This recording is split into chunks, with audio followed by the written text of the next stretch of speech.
Welcome to the Lead at the Top of Your Game podcast, where we equipped you to more effectively lead your seat at any employer, business, or industry in which you choose to play. Each week, we help you sharpen your leadership acumen by cracking open the playbooks of dynamic leaders who are doing big things in their professional endeavors. And now your host, leadership tactics and organizational development expert, Karen Farrell Rhodes.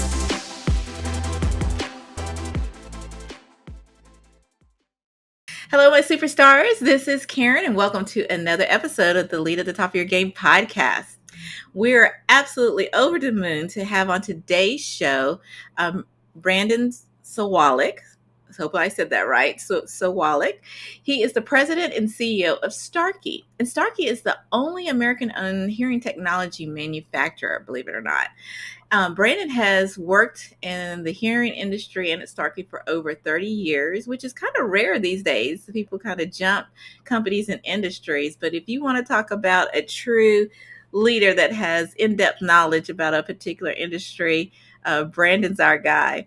He now leads a global team of more than 5,000 employees with facilities in over 29 countries. So welcome to the podcast, Brandon.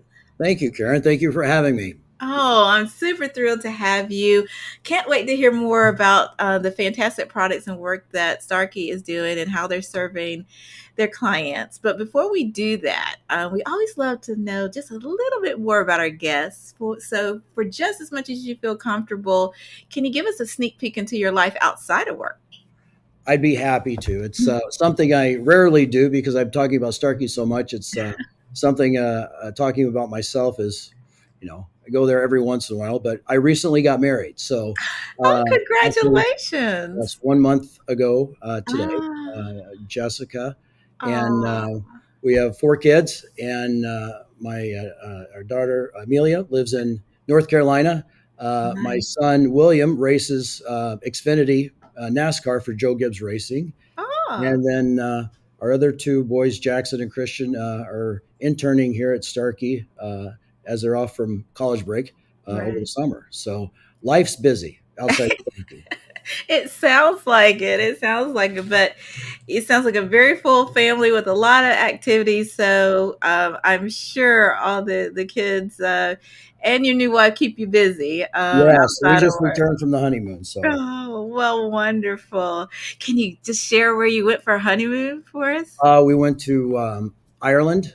Never been there. And then to Santorini and Monaco. So 3 unique destination trips over 2 weeks. So we're ready. It was great. Everybody asks you, what was your favorite spot? And each one, because they're all so different. Yeah. But we're ready and back at work. Well, I can understand. Well, good that you took the time off, enjoyed your honeymoon. And you know what? Starkey didn't burn down because I know you set them up for great success while you were gone. And congratulations once again. And thanks so much for sharing that. Thank you. All right. Well, let's turn to you, your story, and Starkey. And I'd love to start out by understanding maybe a couple of professional highlights in your career, and then how you ended up becoming president and CEO of Starkey. Well, there's always doors that open, windows close. We know those phrases. Absolutely. I started at Starkey 31 years ago this month, and it was a summer intern job. And I took just finished my first year of college. Was going to go back to my second year. Mm-hmm. And I enjoyed what I was doing in the internship, and there was an opportunity, and I liked the responsibility. I stayed. I said, I'll start in January. 31 skip years later, here I am. And, it's really what I've learned. There's moments in a career, and they're not always successes, they're failures too, because that's where you learn the most. Yeah. And then having good mentors and people around you that help you through those moments, and how to grow the successes. And for me, it's about the team, having the right team. No, it sounds like it. When you started at Starkey, approximately how many employees were there at the time? Thumb in the wind. We were probably, I would say when I started, there were 1,500. around the world. Here Wow. on campus, there's 1,400 now, Uh-huh. and back then there's less than 800. Wow. That's amazing, the growth that you have had over the years, and the longevity, because it's really hard for companies, throughout, technology changes at a nanosecond. Yes. Industries change also very quickly. And for you all to have been a leader and continue to be a leader, even, this long into the company, is just amazing. Yeah, it takes that passion, but also resilience. And um, for me, there was always dots, but then they started to connect, Mm-hmm. and it's taking the initiative. And I Yeah. was always willing to take initiative and do whatever it was and learn the company. And there were times that I had, you always like, oh, should I be here? Maybe I should be, go get experience at this company or here. And I never wavered, Mm. maybe for an evening or a day, Mm. but it always came back to Starkey. Oh, well, I can understand too, based on the values and the work you're doing. If you love it, why change? Right. Absolutely. Now, I know I did not do Starkey justice in the intro, so would you share with our listeners a little bit more about what Starkey does and who they serve, and a little bit more about your hearing technology? Absolutely. So Starkey was founded in 1967, and today, we've evolved, and we're a hearing technology company. Mm-hmm. So, what we're doing with hearing aids and hearing technology, we're making them cool. It's, the stigma around hearing aids Yeah. is still that of 20, 30 years ago. And, my focus and vision for the company is having the best hearing aid in the world, and making it more of a personal assistant than a hearing aid, more Mm. multi-purpose than the single purpose, because people get hearing aids, they want to hear better. So we have to have the best sound. And then we're also working on products that protect and improve healthy hearing.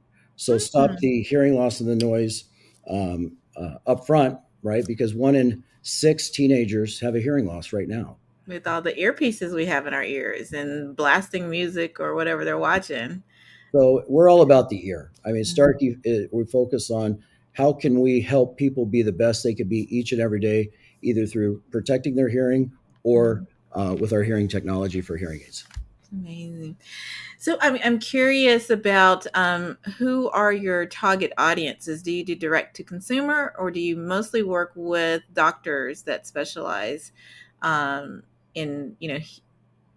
assisting those with hearing issues? So for our sound gear products, which is our hearing protection, that's more direct to consumer. Mm-hmm. For a hearing aid and our hearing technology, we serve the hearing healthcare professional and doctors and audiologists that then provide our products to their patients. Mm. So somebody that comes in with a hearing loss gets a hearing test evaluation, and then they prescribe the product from Starkey that's best fit for their lifestyle and their need. So That's we have amazing. about, let's say, our universe here in the U.S. is around 5,000 hearing healthcare professionals that we work with. And I really love how you're focused not only on those that have hearing challenges, but, also hearing protection, being a That's very proactive.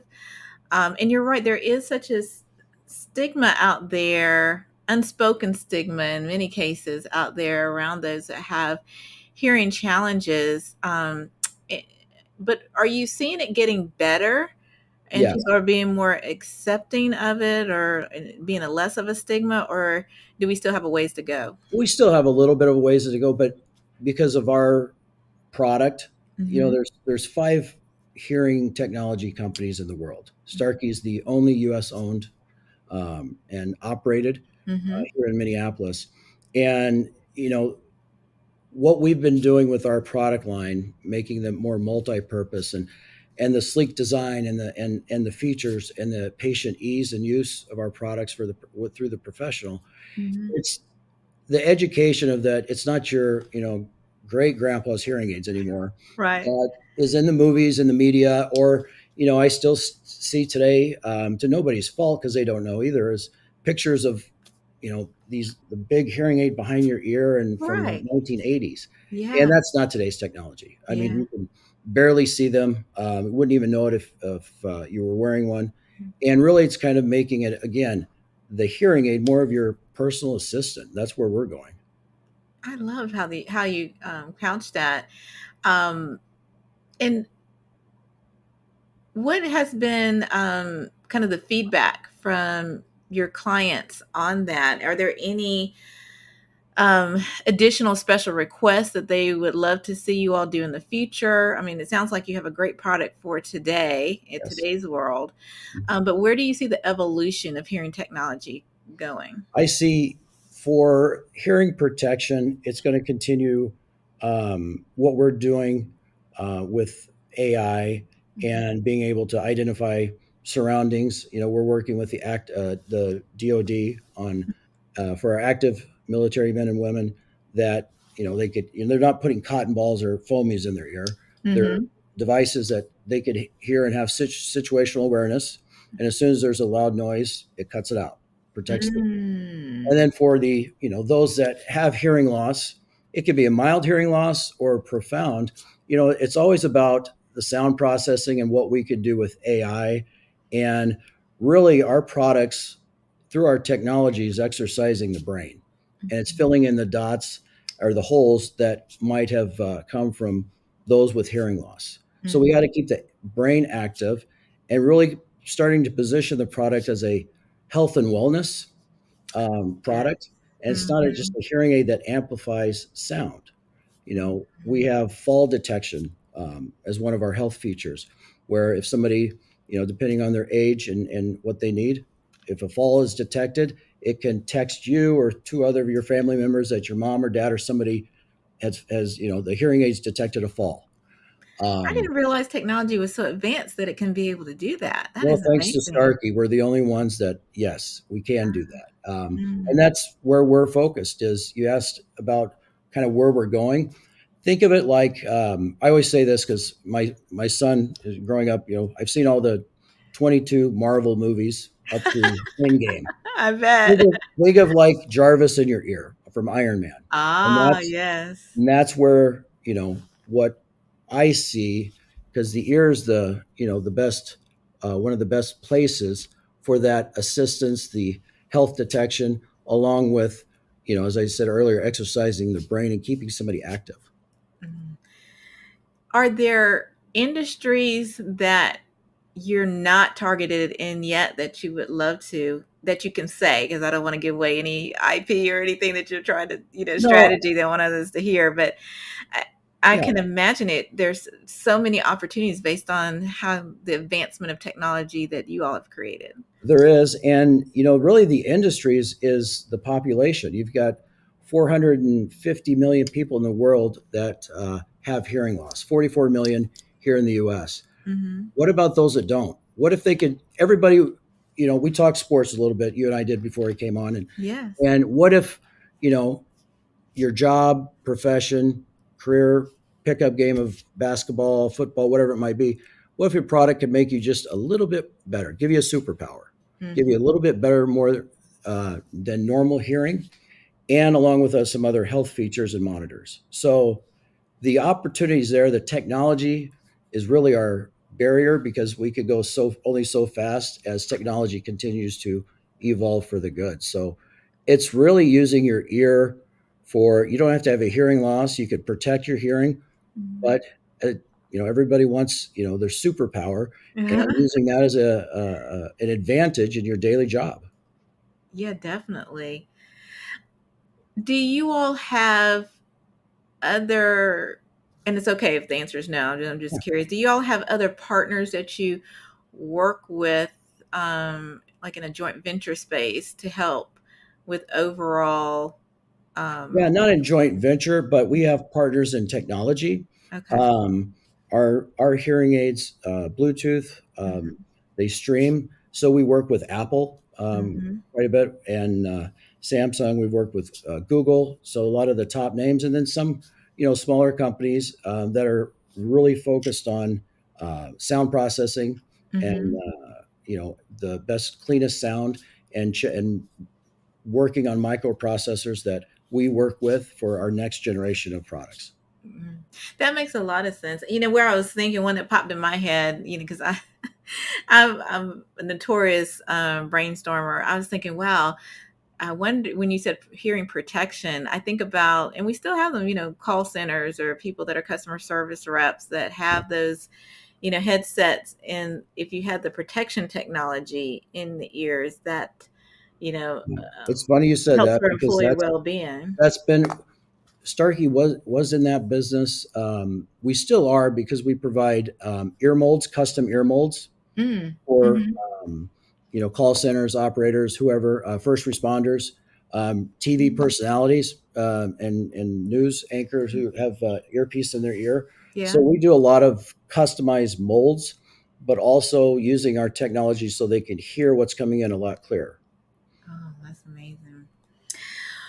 Well, Brandon, I'd love to pivot a little bit and talk about you as a leader, if we can, to put you on the hot seat a bit, because, being with a company that's experienced such great growth, but in a niche industry, I'm sure there are, tons of leadership opportunities and challenges that come across your plate daily.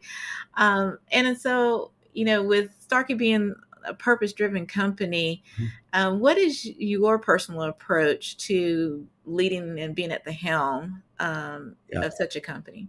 I appreciate that question because I get asked a lot of leadership. There's a lot of definitions of leadership and how people look Correct. at it. But for me, the way I look at my role in leadership, I always have had this, my internal motto is leading from the front. I'm not going to ask anybody to do anything that I wouldn't be willing to do. Yeah. And yes, my title is president and Mhm. CEO. And, you could look at org charts, but in my mind, I flip it Mhm. because I work for the people of Starkey. It's Mhm. my job to be looking up and out and making sure we're focused and they have the resources so they're successful. The company's successful, our customers are patients. So I'm, that servant, I guess, leadership, but also Mhm. the strategic and visionary where I have to be thinking about next year and 2 years out Mhm. because I know the industry, know the patient. Yeah. And, I don't have to do everything inside the company. I don't know how to, I grew up playing the saxophone for 5, 6 years in grade school, but Oh, I nice. don't know how, I don't need to know how to play a clarinet or flute. I'm the conductor here at Right. Starkey.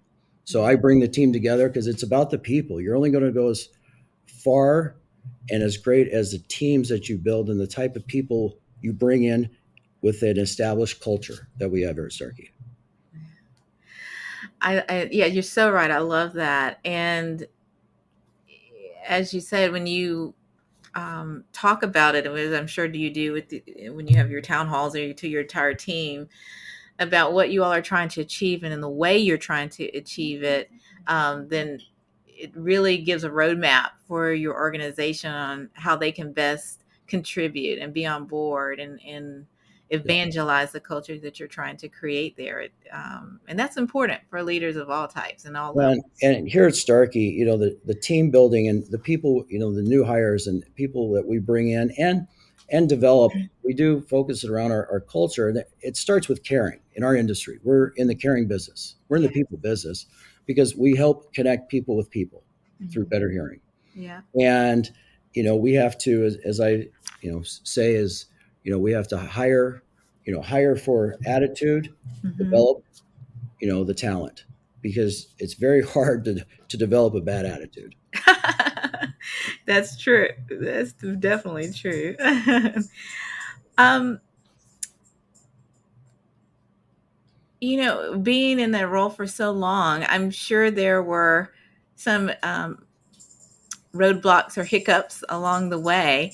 And I'm curious about how, what is your approach to learning from those challenges or maybe any potential, I won't call them mistakes, but No, I've things made that plenty of mistakes. happen. You have to make mistakes. You have to fail, and that's what I even talk to my son about and others in Mhm. life. That's how you get better, right? Yeah. And for me is if you're going to fail fast and move on. Yes. You can take risks. If something works, great. If it doesn't, know when, it's not, it's time to move on from it. Mhm. As a leader of a company, it's really, for me, it's about working with the people directly. And it's Mhm. kind of, this is how we are structured and how we work internally. We don't need a lot of committees. We don't have to wait for a board meeting or all of this. If it's the right thing to do, and if we can help somebody just, a little bit better and get this feature in or something, we go and have direct conversations. We have candid conversations. There's no, Mhm. um, ladder climbing and all the bureaucracy that comes in some other companies. It's really, again, it goes back to the people, and that's what's helped me learn from different people, but also Mhm. bring Starkey to where it is the talent that we have and the attitudes.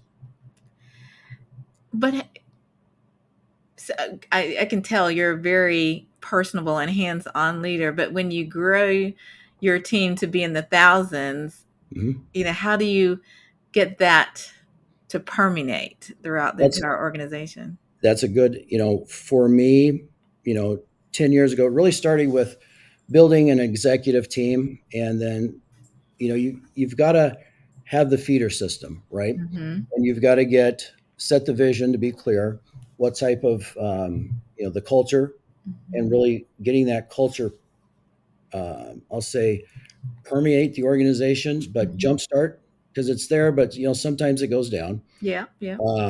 And then clear with a vision. And then I've made mistakes on hires. I've made mistakes on promotions, and I've learned from those.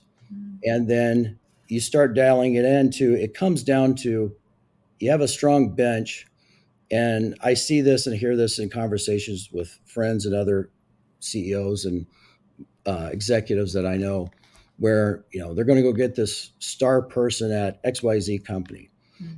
Well, because they've got the skill set. But what I've Mhm. learned is, number one, the culture and the trust. And just because they might not have 20% of what you need, but if they have 80% of what you need for that role, Uh-huh. develop the 20%, because Absolutely. trust and that is everything. If you can have a conversation and know what you're asking and what you're hearing, you can is truthful, and you depend on that person, it's everything. Oh, love that. Love that.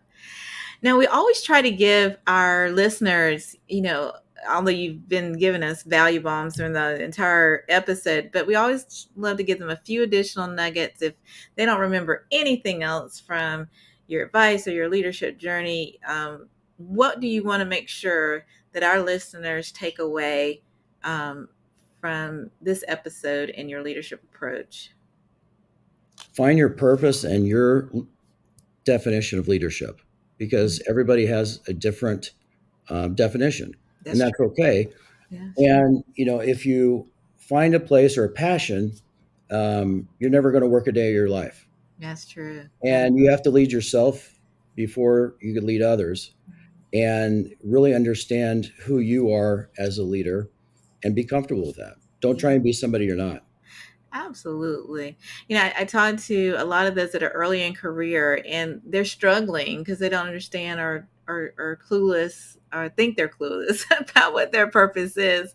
Yeah. So, is there any advice that you kind of share with your, um, sons and daughters about Yes. how to find your purpose? Be patient. Mm, There's so much pressure because of social media or conversations and instant information. I found myself with, my daughter graduated college last year. Like, oh, what are you going to do? Do you figure out what you're going to do? And that's just the basic questions we've asked our whole lives. mm, But just take your time, because it's okay to have some bridges, but yeah, short bridges, to go try something and then go get on another bridge. And then you're right. going to find it. You The will. point is, don't rush for the corner office. Don't rush for the office. Stay connected, learn and be resourceful, and take initiative. Take initiative, because Yes. it's hard work. It is hard It work, and is, the you have to worst work thing you hard. can do is get stuck into something that spend a lot of time in and get stuck that you don't have passion about. And that's when it feels like quicksand when Right. you go into work, right? Yeah. And have the courage to, if you're in quicksand and you just know it, speak up and go do something you want to do. Get That's out of it. right. Get Life's too out of short. it. It is. It totally is. It totally is. Well, speaking of courage, we always love to ask our guests which of the um, leadership execution tactics that came out of our research really popped for them. And for my newer listeners, you may not know that, but our company did research on high performing leaders and organizations, and we tried to understand what do they do that was so different than 99% of the other population. And we came out of 7 buckets. We discovered, I'm sorry, 7 buckets of, we call them tactics, but they're activities that are always done by those who are at a high performing level. Now, all 7 are equally as important. Mhm. You just use them at different times in different ways. But Brandon, I'm sorry, was so kind to share that courageous agility was the one that really resonated with him. I'm sorry. And courageous agility is all about having the courage and the fortitude to still move forward and take calculated risk, even if you're uncertain of what's going to happen in the future. So, curious minds would love to know, Brandon, why courageous agility really popped for you. Well, change can be a word that people are fearful of, but Yeah, every day is change. it is. And everything changes, and that's how you grow, that's how you develop. And for a company, if you're going to step up, our industry's always done incremental improvements to the products. Well, I wanted to do something different and take a swing and a moonshot per se, Hmm. and bring in AI, which we were the first company to do that in our industry in Oh, wow. 2018 with a product, Uh-huh. and then expand the hearing aid from a single purpose to multi-purpose. Wow. So you have to take risks if you're going to change people's lives and stand out in the world. Absolutely. And That's it's how you okay to fail. Just get up and keep going forward. Don't give up. don't give up. I love that. Absolutely. Well, of course, Brandon, we're going to have your bio and information and links all in the show notes. But I always love to give our guests some airtime to also let our listeners know where to find you and to learn more about the company. So, would you mind sharing where they can find you or look up more about Starkey? Yeah, obviously Starkey.com. Mhm. And, for me, Brandon Sawalich, Sawalich. Um, Not too many handles like that on LinkedIn or on X or anywhere else. So please feel free to follow me because I'm always sharing leadership insight and what's going on in the world of AI and hearing technology. Oh, that's wonderful. Um, if I can sneak in one last question, because usually Sure. this is the final one, but sometimes we have time to sneak in one last question.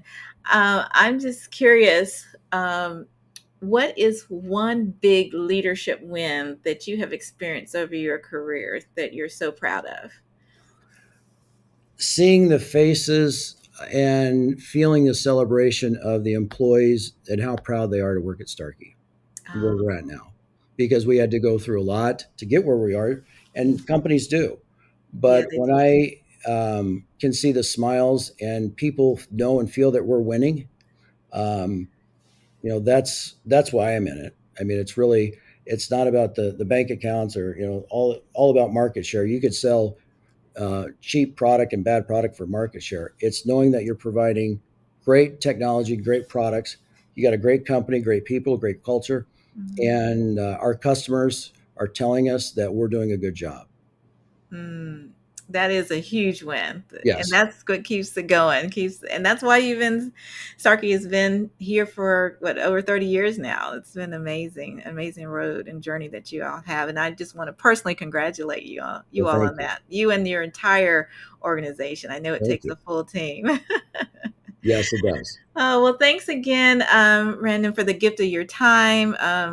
Tons of knowledge you shared with us today. Thank you for letting us to feature Starkey. And I'm hoping our listeners will check you all out. I know there are folks with needs out there. We don't talk about it a lot, but we try to bring resources and companies that are doing big things to the podcast, and you definitely fit the bill. Well, thank you. I appreciate being on, and love to come on again anytime and talk more leadership and whatever else you might want to talk about. Okay, well, that sounds like a bet. Like I'll have it. to reach back out to your team and get you on All the right. books. All right. And thank you to listeners for the gift of your time as well. Because as I always say, we know there are millions of other podcasts you could be listening to, and we do not take your patronage lightly at all. All that we ask is that you like and subscribe on your favorite platform of choice and share our podcast with just one friend, because by doing so, it will help us all to better lead at the top of our games. Thank you so much, and see you next week. And that's our show for today. Thank you for listening to the Lead at the Top of Your Game podcast, where we help you lead your seat at any employer, business, or industry in which you choose to play. You can check out the show notes, additional episodes, bonus resources, and also submit guest recommendations on our website at leadyourgamepodcast.com. You can follow me on Twitter, Facebook, Instagram, and LinkedIn by searching for the name Karen Rhodes, with Karen being spelled Karan. And if you like the show, the greatest gift you can give would be to subscribe and leave a rating on your podcast platform of choice. This podcast has been a production of Shockingly Different Leadership, a global consultancy which helps organizations execute their people, talent development, and organizational effectiveness initiatives on an on-demand project or contract basis. Huge thanks to our production and editing team for a job well done. Goodbye for now.